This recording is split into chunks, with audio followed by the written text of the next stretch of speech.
নমস্কাৰ সকলোকে স্বাগতম জনাইছোঁ প্ৰথমতে নতুন ভিডিও এটা মাজলৈ সবনকল যদি আপুনি বিটিসি ফৰেষ্ট গাৰ্ড আৰু ফৰেষ্টাৰ 1 ৰ বাবে এপ্লাই কৰিছিলে আপোনালোকৰ এডমিট কাৰ্ড নিশ্চয়কৈ ডাউনলোড কৰি লৈছে আৰু ইন্টাৰভিউ আপোনালোকৰ কোনদিনা পৰিছে সেই সমূহ নিশ্চয়কৈ চাইছে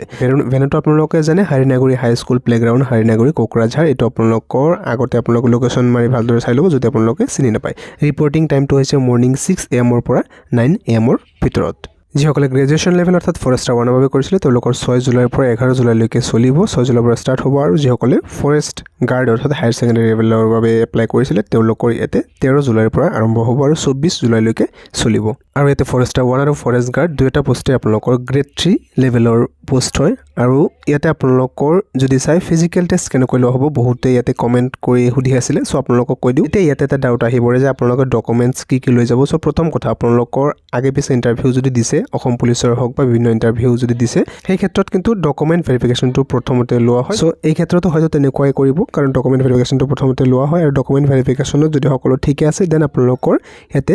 হাইট চেষ্ট তাৰপিছত ওয়েট এবিলাক জুখিব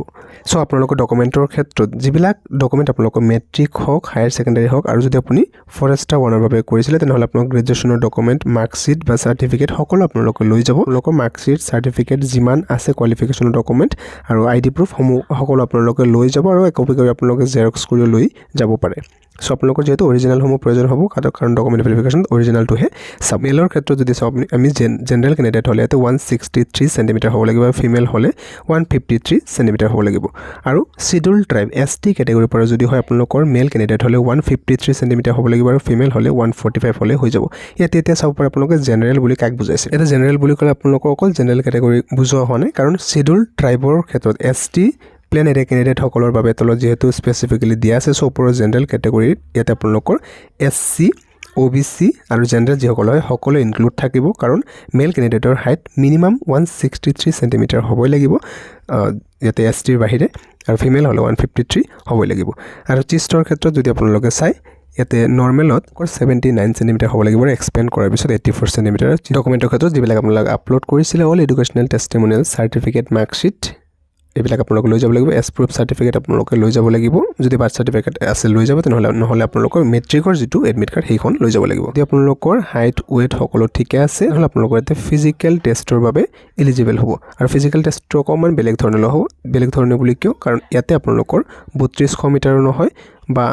1600 মিটাৰ নহয় বা 5 কিলোমিটাৰ নহয় টোটাল 26 কিলোমিটাৰ ওয়াকিং কৰিব লাগিব খোজ কাঢ়িব লাগিব ইয়াতে 4 ঘণ্টা সময়ৰ ভিতৰত যদি মেল ক্যান্ডিডেট বা লৰা ক্যান্ডিডেট হয় আৰু ছোৱালী ক্যান্ডিডেট যদি হয় তে 16 কিলোমিটাৰ খোজ কাঢ়িব লাগিব 4 ঘণ্টা সময়ৰ ভিতৰত আৰু মেডিকেল এক্সামিনেশনৰ একেদিনাই লোৱা হ'ব আৰু মেডিকেল টেষ্ট ইমানো মানে টাফ নহব যেটো আপোনালোকৰ অসম পুলিচৰ ক্ষেত্ৰত লোৱা হয় যেনেকুৱা ধৰণৰ চকুটো ভালদৰে চাব কালাৰ ভিজন এতে কোনো ধৰণৰ প্ৰবলেম থাকিব নালাগিব স্কুৱেন্ট আইজ হ'ব নালাগিব মানে চকু কেৰা চকু হ'ব নালাগিব যদি আপুনি ফিজিক্যাল টেষ্ট মেডিকেল টেষ্টত কোৱালিফাই কৰিলে দেন আপোনালোকৰ ইয়াতে ৰিটেন টেষ্ট লোৱা হ'ব সেই ৰিটেন টেষ্টৰ কাট অফ অনুযায়ী যদি আপুনি তাতে কোৱালিফাই কৰিলে নেক্সট আপোনালোকৰ এটা লিষ্ট আহিব তাৰ পিছত আপোনালোকৰ এটা ভাইভা ভয়েস টেষ্ট লোৱা হ'ব ৰিটেন টেষ্টত কোৱালিফাই কৰাৰ পিছত সেই ভাইভা ভয়েস টেষ্ট আপোনালোকৰ 20 মাৰ্কছৰ হ'ব তাৰ পিছত এটা ফাইনাল কাট অফ মাৰিব ফাইনাল লিষ্টখন আহি যাব সো এটা আপোনালোকে চাব পাৰে মেডিকেল ষ্টেণ্ডাৰ্ডৰ ক্ষেত্ৰত candidate must not have squint eyes ইয়াতে ক্যান্ডিডেটৰ স্কুইন্ট আইজ মানে কেৰা চকু হ'ব নালাগিব যদি কোনোবাৰ কেৰা চকু আছে তেওঁলোকৰ কিন্তু এই ক্ষেত্ৰত একসেপ্ট কৰা নহব স্কুইন্ট আইজ থাকিলে আৰু should have possess high colour vision for forester 1 and forest guard